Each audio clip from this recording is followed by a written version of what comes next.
Got that last comment on tape. But it's a fact. Oh, God. Yeah.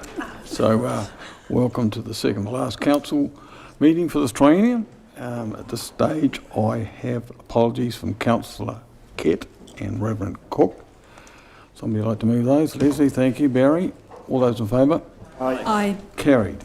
Any declarations of interest? Shouldn't be any at this late stage. No. Thank you. And so we just move on to, before we get to public forum, just acceptance of a major late item, which is an update on the Technology One contract. Somebody like to move that? Thank you, Steve and Barry. All those in favour? Aye. Carried. Mike, the floor is yours. And welcome. Thank you. 10 minutes you have. 10 minutes I have, thank you. Yep. So luckily I've been round and seen most of you beforehand to have a longer discussion, so I won't go over what we talked about. But I'm Mike Peters, I'm the chair of Disabled United for Invercargill, and so the submission is on that behalf, and it's to do with total mobility. And we've got a solution that we've tried to say really for the last 12 months to the council staff and then in the meetings, and so we'll just go through it again. And which is that to solve this problem of the budget blowout for total mobility users, we propose the following as a recommendation for you people to think about. And that is that the total mobility users contribute 25% of the fare, and the government and the council and whoever funds the other 75%. We don't have a position on how that divvied up. That's for you folks to sort out. We think the second part of the solution is that there'll be a total mobility smart card issued to users, which is a national card, a smart card, a card that can be used anywhere in the country, which has personalised trip limits on it, so that, which can be varied over time too. So if someone's getting medical treatment and they need to go to the hospital every day, or they've got a job for a while, or whatever it is, the limits can be varied by the support organisation or their doctor. The same thing that used to work with the old vouchers, that each the Total Mobility Committee down here issue a newsletter, both print and electronic format. The print could be at the council and the library, and the electronic could be distributed via all the support organisations.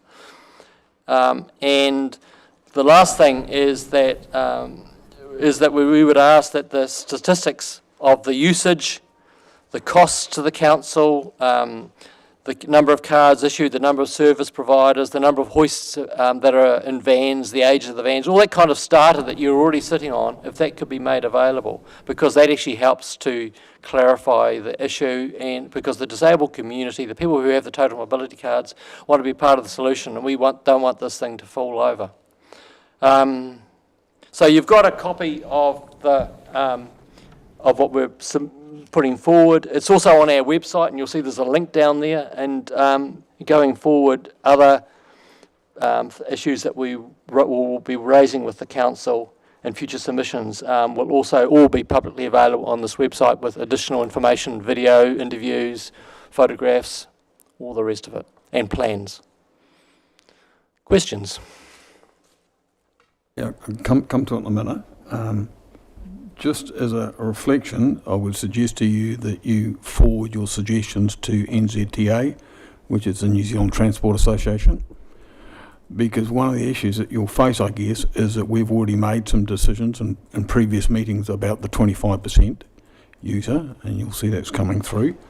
The other criteria needs to be national-wide. You're quite right. You can't have one set of rules in Invercargill and another set of rules in Christchurch. But that national-wide change will be driven not by us, but by New Zealand Transport Association. So I would suggest that what you've presented to us today, that you also present to them as a wider issue. Yes, I noticed Councillor Crackett is a representative on the local government New Zealand. And also there's the Taxi Federation. They're sort of basically all saying the same thing. What would be good would be to advocate it through all sorts of venues. We'll be advocating it as well and working with many other organisations. So if we're all saying the same thing, And this, what I presented here, is basically a consensus. It's come from many, many people. I'm just the messenger, that's all. Thank you. And I just got one question for Doug, who's here somewhere. Is he? Yeah, Doug, just to clarify from my perspective, total mobility also goes beyond the disability sector into the plus 80 group? Through you, Chair, total mobility doesn't define it. It's about your ability, whether you're ambulatory or not. So they look at, does this person have any other options? So that would include, I would imagine, elderly, infirm people. Yep, because I think there's a perspective Yeah. in the community that once you're 80, you can get one of these cards, where you may not qualify on the other factors that are in the paper. Yeah, I'm not aware of being overrated, but there are other mechanisms that we can use for public transport. Yep, thank you for that. Okay. Ria. Thank you, Mr Mayor. Mike, can you just explain to us how you found the process to come and talk at the public forum? I found the whole process a little bit confusing in the sense that I'm a novice at this, and probably I actually sent a message to the Mayor a while back which said that if I'd realised all this, I would have approached the council, we would have approached the council formally 12 months ago. We were talking to staff, not at the right place. And so we're just learning as we go. And so today, for instance, there was supposed to be one on our web page which has all this on it so that you could see all the additional information. But I didn't send the link through so that it could be set up in time. So it's just a learning curve. Yep. Just learning how this works, because we'll certainly be coming back with a lot of other stuff. I want to do it in a very constructive way, putting forward solutions. And just on one other thing too, for instance, my wife, who is a total mobility user, she couldn't use the buses down here, but when she got up to Christchurch, because she's up there having 3 rounds of surgery at Burwood, she found that she's not using total mobility at all. The buses are so good that she can get onto the buses, the driver can get out of the seat, sit behind the wheelchair, and she can get into the bus perfectly okay. Whereas the buses here, if the driver gets out of the seat, the doors close. I mean, there's just some things that need fixing. So it's not just one simple problem. There's other factors in all this. Thank you. Tom. Mike, the personalised trip limit, just seems to make good common sense, because I understand that people might have to go for physio for a couple of months or something. But how would you see that limit being set? Who could vary? Say there was a standard 30, just for argument's sake, but the limit could be changed based on personal circumstance. How do you see that working? Would it be by doctor's signature or what? I talked to some of the people the current assessors who are issuing the cards, and they sort of thought 30 was actually probably, in reality, what would be the default. But then if someone was working, then so it was Multiple Sclerosis Society or CCS, and then that was their client or the person that they're supporting, they know that they've got or Workbridge. Workbridge just got somebody, Mary who's a tetraplegic in an electric wheelchair, and she's just got a job answering the phone somewhere, and she's going to be working 5 days a week, full, whatever. That's 40 trips a month. So they would know that. So in other words, the people that know them will set the limits. It's not something you can do, I think you can do realistically at the counter. It's better if it's the GP or a person who's got knowledge. And also you can have auditing as well, so you can make sure this thing isn't some organisations not giving all their mates things. It just needs to be above board and squeaky clean, just run properly. Right. Yeah, thanks, Mayor Clark. And Mike, thanks firstly for your passion about this topic. It's a really important sector of our community, so appreciate the efforts you're putting in. Just, you mentioned vouchers, and obviously that's a historic sort of way that the allocations have been done. Can you give a bit more colour to how that process worked in the past? I didn't have a total mobility card then, so I'm not aware, but I knew that from talking to my wife, who was using it at that point, you were issued, I think it was 30 cards or 30 vouchers, and then you got more if you needed it. But I don't know any more than that, sorry. Yeah, because I suppose what I took from that has been, a sort of a precedent albeit it'll be a different way of allocation to those in need, that the sector's perhaps familiar with, so it leads to sort of an opportunity for recreating that maybe in a digital format moving forward. Is that how you'd see it? Yeah, just do it. Take advantage of the new technology, and you could just have a card, but you could also have a phone app, which works with, talks to the card. One of you suggested the idea, for instance, that could the total mobility card somehow be added on to these new national bus cards, or, you know, all this stuff, what you can do now with technology is pretty amazing. Yes, and there's a couple of other issues, examples of this. There was a national conference of young people up at Parliament a month ago. They met the minister and so on, and they put stickies up about what they wanted. And one of the things that they said was being able to do ride shares. So if they're going out with their mates and they're 18-year-old and they're, whatever, and it's their date or something, and they want to be able to pay their share of the fare, so they want to use their card to pay the quarter if there's 4 of them, not for the whole lot. And for many people who have funding or have people managing their money or assisting them or whatever, having the card so it could work with produce a monthly statement, or they could put money on the card, or somebody else could put money on the card. So you can do all this. This is being done for lots of other things. It's not complicated. Just make it really, really work. Barry is the last one.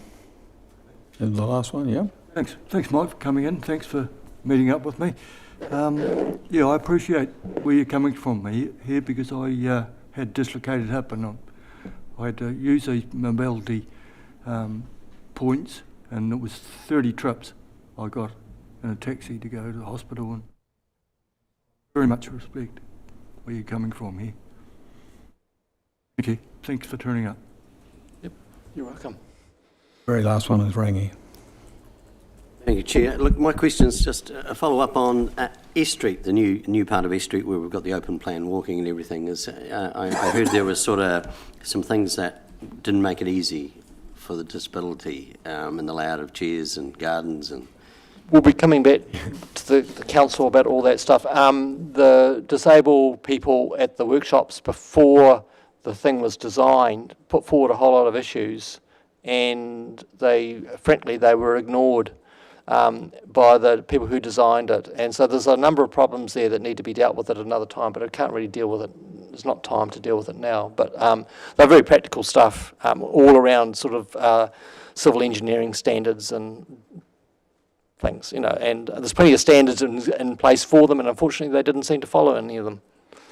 Okay, now as long as we've heard it in this room, it's going to be noted. And we'll be coming back with written standards and things that could be adopted in future to prevent that happening in future, but also there's some things that could be done to fix some of these things without necessarily going to a great deal of cost. But it'd be better to actually do it once and do it well. So we need to take a bit of time going through it properly. Final reflection I'll make for you, Mike, in relation to that is that we did consult over the design of S Street, and we did engage with the disability sector. In fact, Leslie will correct me if I'm wrong, but I'm sure she walked around with somebody in a wheelchair at one stage, and they looked at different types of potential hazards as they went round. So I'm not sure I'd agree with the statement that we just ignored them. But anyway, thank you very much for your time today. You're welcome. Thank you.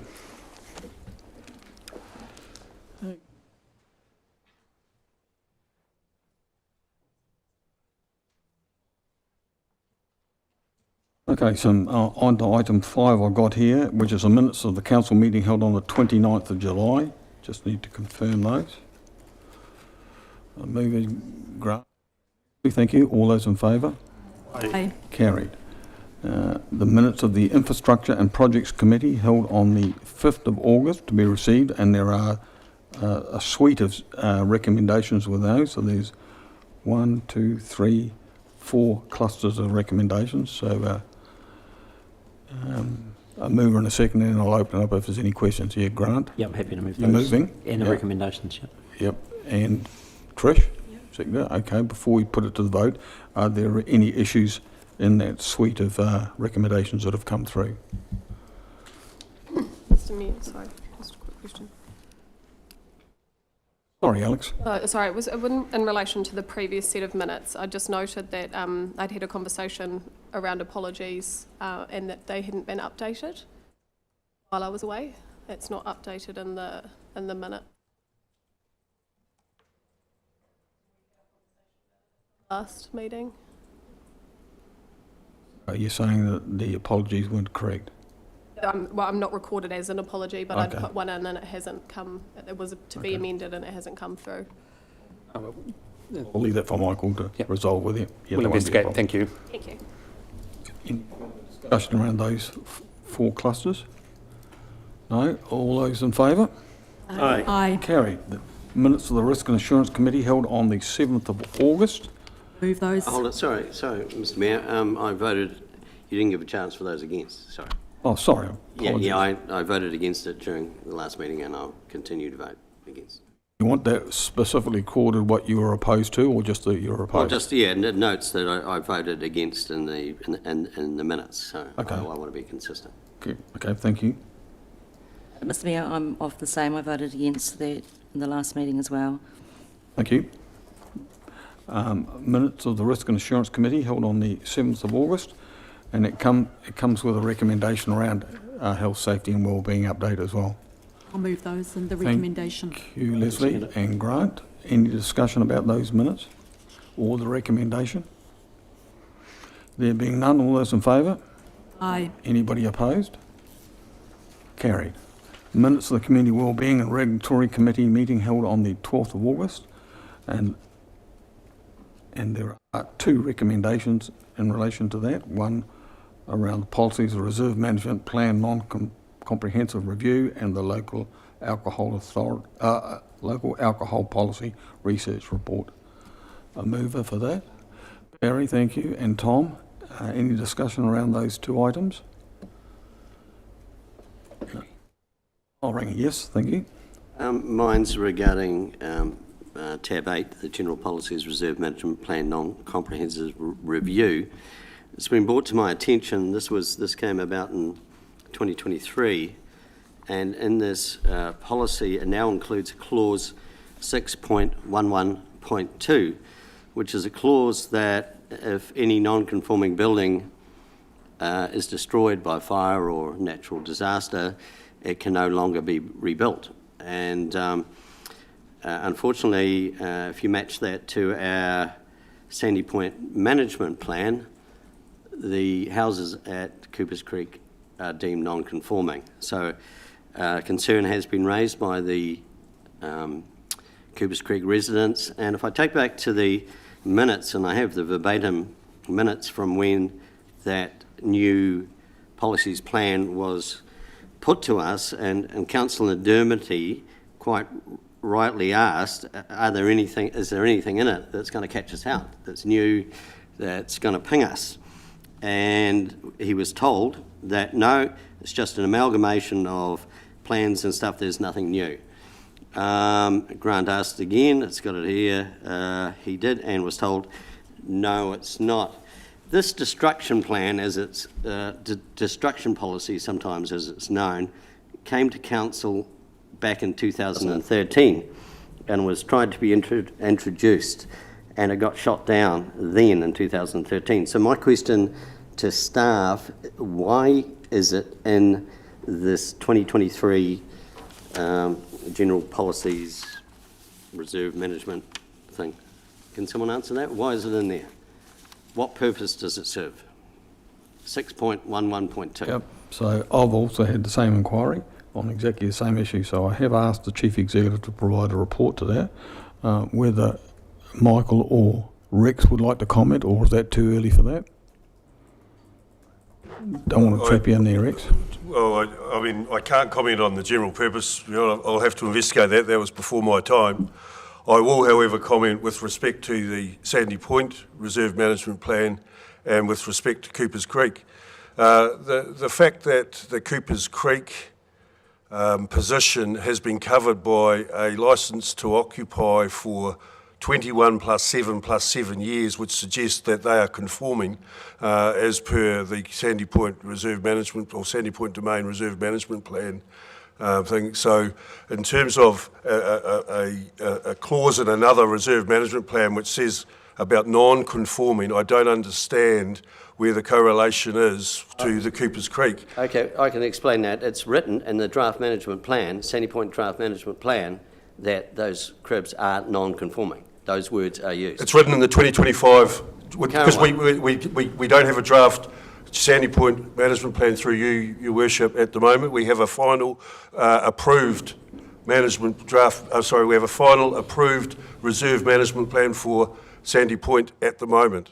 So I'm not sure what draft management plan you're referring to, Councillor Pottinger.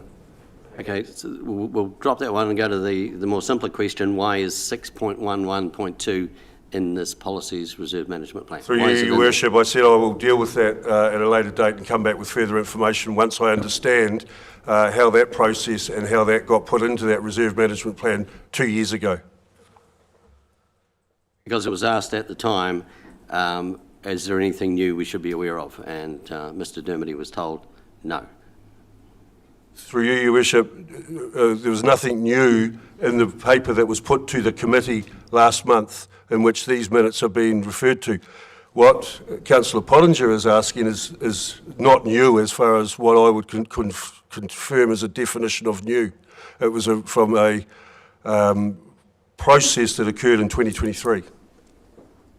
It's new in 2023. Yep, thank you. So just to give a slight ruling on that, I've already asked the Chief Executive to provide a report that clarifies the wording of both documents to make sure that there is no unintended cause where if a house was to be burnt down, and the wording now goes further to say other types of natural causes, that the residents are not left in a position where they can't rebuild their or repair their house. So I think it's reasonable that we make sure. I don't think there's anybody around this table that would want to have that as a grey area. And so I've asked for that, given that this is the last meeting for council this year, that it'll come into the new triennium for those that are still here. But I give the residents an absolute assurance that that is on the books. It will not go away, and so we'll get the picture back. Through yourself, Chair, I'm happy to acknowledge that and actually support that we are generating a report to come back to Council. Thank you. Any further questions? No. Do I have a move in a second already? Mary and Tom. Okay. So I'll put that recommendation to Council. All those in favour? Aye. Carried. Anybody opposed? No. Okay, moving on to the Great South Draft Letter of Expectation 2627. Somebody like to move acceptance of those on? Afternoon. Good afternoon, Your Worship and councillors. Please find the report where the shareholders would like to move to having the draft Great South Letter of Expectation completed sooner than we usually would, and that's so that the organisation can be clear on their priorities, what they need to deliver, despite the impending election period, etc., etc. And I'm sure, Mayor Clark, you've got some commentary because you're at the meetings as well, whether you want to discuss it any further. Yes, well, I think it's been a drawn-out exercise this year, which is not driven by staff. It's driven by this council in particular wanting to make sure that what we are contracting through Great South is actually deliverable and that it is able to be monitored or assessed. So the KPIs were quite stringent this time round. In previous attempts that we've done, I think they've been more subjective and open to interpretation. So a good example of that was, well, probably going back to Tom's stage many decades ago, we had outcomes for housing. we had outcomes for housing, and when you look forward, we have housing every year with Great South or Venture South and before that, and yet we actually didn't build any houses or didn't generate anybody else building any houses. So we were quite clear this time around about what we wanted as a council, and that differs from what some of the other councils want as well, so that complicates the letter of expectation. So it has been a bit drawn out, and I understand Great South's unease, but I wanted to make sure that we get this right going forward. Yes. Rangi. Thank you, Chair. Look, 15 years ago, I got on council, and I actually, as a newbie, got on the board of Venture Southland, and I think Tom was on there with me as well. And I'm still wondering 15 years later what we get for our $2 million. Unfortunately, this came up in May this year when we were looking at allocating funding, and the stadium had this meagre $70,000, under scrutiny to give to the stadium, and here we're giving $2 million to Venture with really this letter of expectation. To me, it doesn't ask enough questions. Where is KidZone? What's happening with that? Look, the spotlight's never been brighter on the way we spend, and we talked back in May about maybe a review of how this relationship works. Obviously, next year, is it something that council may do? $2 million, and no doubt there is an increase coming, perhaps, maybe 3 or 5%. So I'm just asking the question that we really need to look at this. And looking at what we're getting on Bluff Hill and some stories and stuff like that, $2 million, not quite sure. Before anybody else has a comment to that, I'll certainly comment. I think we get value for money for it. And in our community, if we want economic development, there's only one of 2 or 3 ways to do it. We do it ourselves. And I think many councils across the country have realised that doing it themselves is not the way forward. They contract into a CCO to do that. Dunedin, a very good example of that recently, is changed from being a in-house operation out to looking at a CCO. They're contributing $8.3 million a year.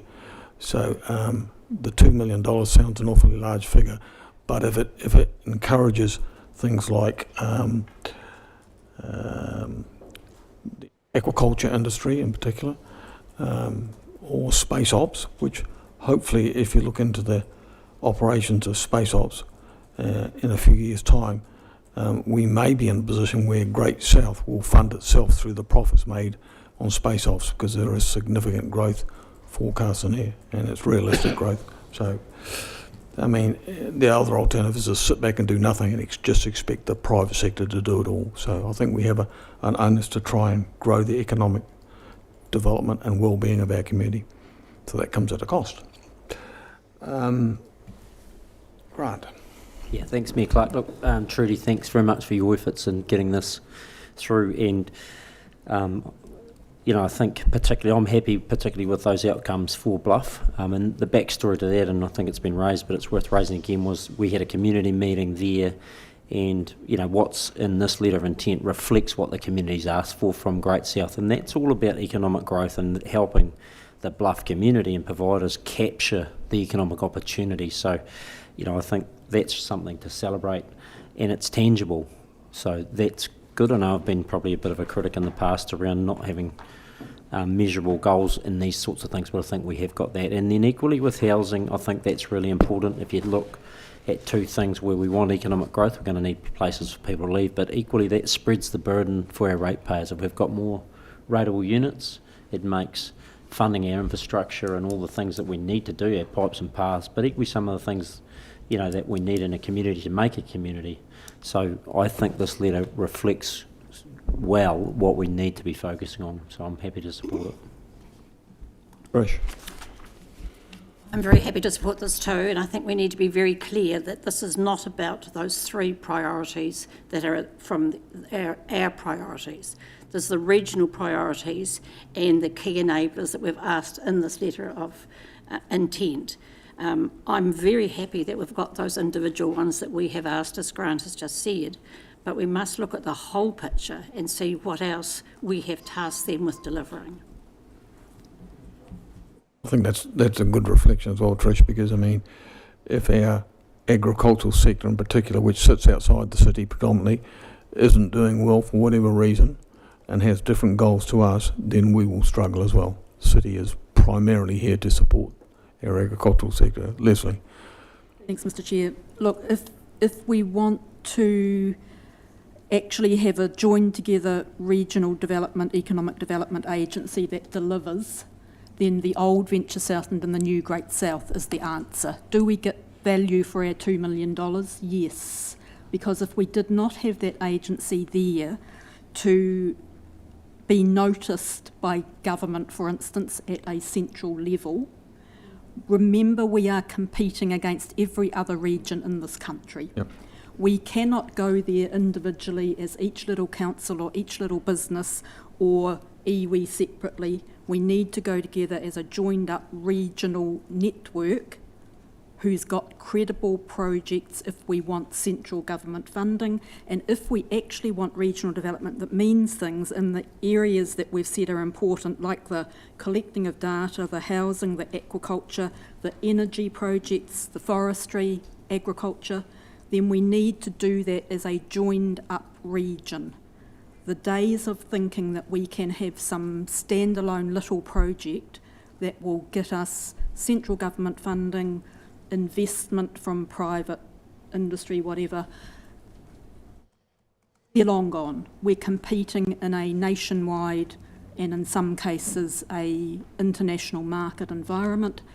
We need to do that with an agency that's got clout. This is the agency that we are all as a region behind. It has delivered value for money over many years. We went through a process of looking at Venture South and making some revisions. That's why Great South was set up slightly differently. But it has delivered.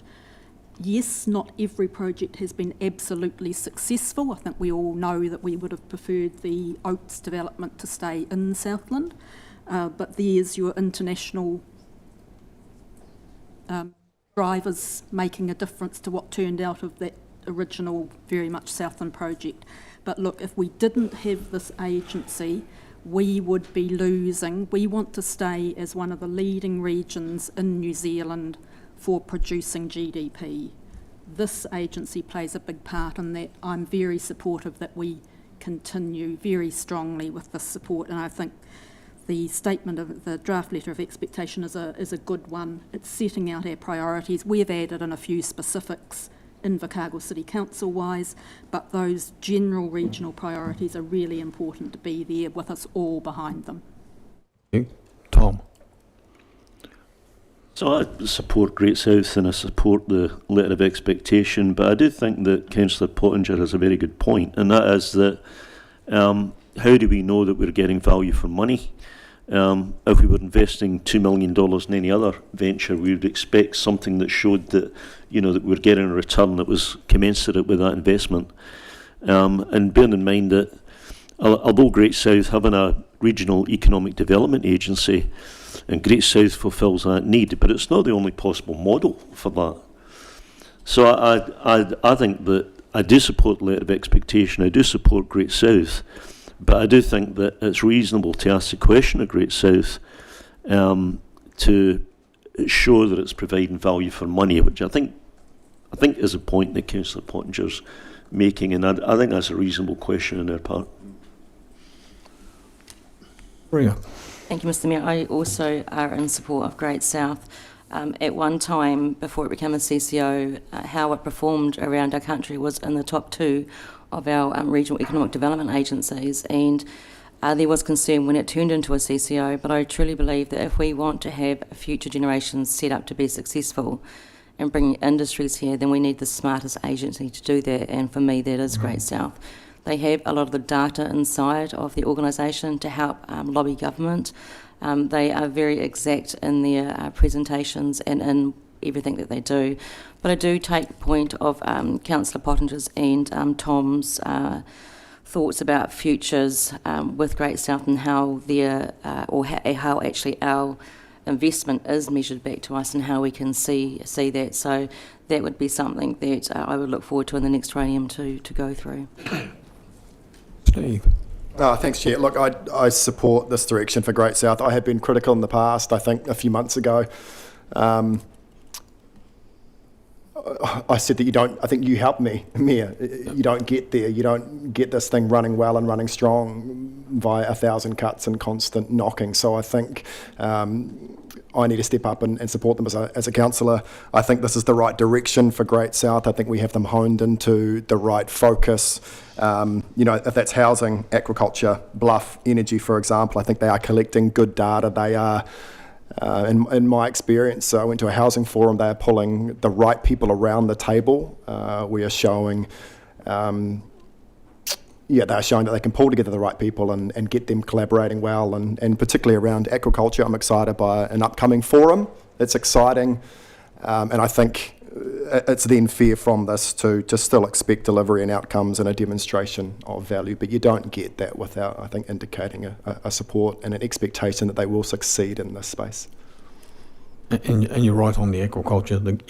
Both governments, both this government and the previous government, are signalling that Southland's aquaculture will be worth about $1.3 billion a year, and that's a significant amount of work that's been put in to get us to that position. Thank you. No further? Okay, do we have a mover? No, a mover and a seconder for the Great South draft letter expectation? No? Councillor Dermody has his hand up. Oh, sorry. No, I'm moving. The moving, yeah, thank you. Leslie, thank you. All those in favour? Aye. Anybody opposed? No. The update for the 2025-26 fees and charges schedule, resource management infringement offences regulations. Welcome, Rhiannon. Kia ora, Mayor. So just a brief report, this one. There have been some changes to the resource management infringement offences regulations. This means that the fees that we charge are changing, and this report is really about updating the fees and charges schedule ahead of those fees coming into enforcement. Thank you. Any questions for the staff? Two recommendations, Mayor Clerk. Oh, sorry. Oh, yeah. Move the two Proceeds recommendations. report and adopts required changes. Yep. So you've moved? Second. Any discussions? Question? Sure. Just in terms of the delineation between the individual and company, is that the fairest way to do this, or does that reflect how this rolls out? So through the chair, it's not really for us to decide. Central government have made. So that's just adapting what they're saying. That worries me. Any further questions? No. So all those in favour? Aye. Carried. Any opposed? No. Thank you. Chief Executive's Management Report. The floor is yours, Michael. Thank you, through yourself, Chair. I'll take the report as read. Look, there's a number of items I'd just like to quickly raise before getting to the report. So in the previous infrastructure and projects, there was we were amending the water services plan for note to council. We have distributed that round. That'll go out to the public as per the process, but we have completed that component. And the other one I'd just highlight that did not make the report but just has been circulated today to councillors, and we will be working through that prior to the end of this triennium, which is that the Local Government Commission has sent to us the reorganisation of local government in Southland investigation proposed plan. So again, that doesn't is the proposed plan. It is not actually the plan itself yet. So we'll be bringing that to council for an update before we actually close. The other key item I guess I'd like to draw attention to in this report is obviously the Local Government New Zealand submission in relation to the Systems Improvement Bill. So the Local Government New Zealand has drafted this submission, and it calls out a couple of key points. I'll highlight them on page 62 of board books, which probably for key aspects is around standardised codes of conduct, standing orders, but also I'd like to highlight just the civil defence component. The terminology in there in relation to civil defence does widen it quite broadly. And I note that that is something that the Local Government NZ has drawn out in their submission. I'll I'll leave it there and open for questions. I've got two, Michael, not specifically related to that. One of the meetings I had today said that government is looking to direct positions on district plans as opposed to allowing each district to do its own thing.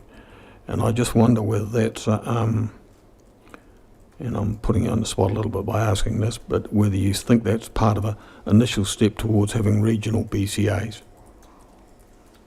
Through yourself, Chair, yeah, that's not something I can possibly give my personal view in relation to that. I'm in management, not governance. That's okay. Any questions on the Chief Executive's report? Oh, sorry, Tom.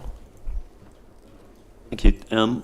Michael, since you raised it in the report, I guess it's a matter that will be discussed at some future point, but can you just say, why are we concerned about the concept of uniform standing orders or uniform disciplinary procedures? I mean, I personally don't think it matters at all, really. I mean, is it something that we really want to get in behind as opposing that? Through yourself, Chair, the position put forward in relation to the local government NZ is that takes away the uniqueness and the ability for the individual councils to sign up and buy into their own positions in relation to that, because it is an agreement between the elected officials around a table and a governance in relation to a board, for an example. So that does take that ability away, but it does standardise it. So it also takes the ability for that to adapt across the whole country and lose some power. So that's the challenge that's been put forward, but obviously within the submission it's talking about trying to take that into account, those uniqueness in relation to the different structures and forms. Leslie. Thanks, Mr. Chair. Look, on that particular issue of the submission, the local government submission, I was very pleased to see it in the report because it's a really important one. There's several elements that are a bit worrying about this bill, even just a little thing, the missing out of standard responsibilities is a bit of a concern in itself. My own feeling is that this is a well-balanced local government submission. It brings out a lot of important points that really need focused on before a bill of this nature actually gets passed. And in relation to the uniform standing orders, my concern there, and it's pretty much reflected in the LGNZ submission, is that it is absolutely fine, and none of us have ever objected to a template set of standing orders which we can then adjust for our local conditions and our local approaches. The idea that we would have imposed on us a set of standing orders that was exactly the same as the set of standing orders used by the Auckland City Council might just make us reflect about what are the unique differences between this council that we operate in and other councils throughout New Zealand, where we might want to personalise our standing orders and have some agreement about particular aspects. So overall, I think this is a very good LGNZ submission. It's well balanced. It brings out some very important points for local government that need to be stated. And I am really keen that we issue our support because of the short time frame, as has become very common for submissions on this particular bill. We have no chance ourselves to do an individual submission, but the fact that we can endorse a submission that's as meaty as this one, I think, is really valuable. Alex. Thank you, Chair. Just on that point around standing orders, this council doesn't actually follow standing orders to the letter, and that's the template that we have actually adopted ourselves. If we were running it to the letter, we would only have 2 speakers for, 2 speakers against. We would suspend standing orders in order to have more robust discussion like the Chair typically sits in. So we don't, if we were, I guess, not forced, but if we had to adhere to formal standing orders and that standard standing orders template right across the country, then we wouldn't have the flexibility that we do now to conduct our meetings in the manner that this council chooses to. So I'm quite confident and support the submission as it is now, so that we can continue to have that flexibility to run it as we see fit.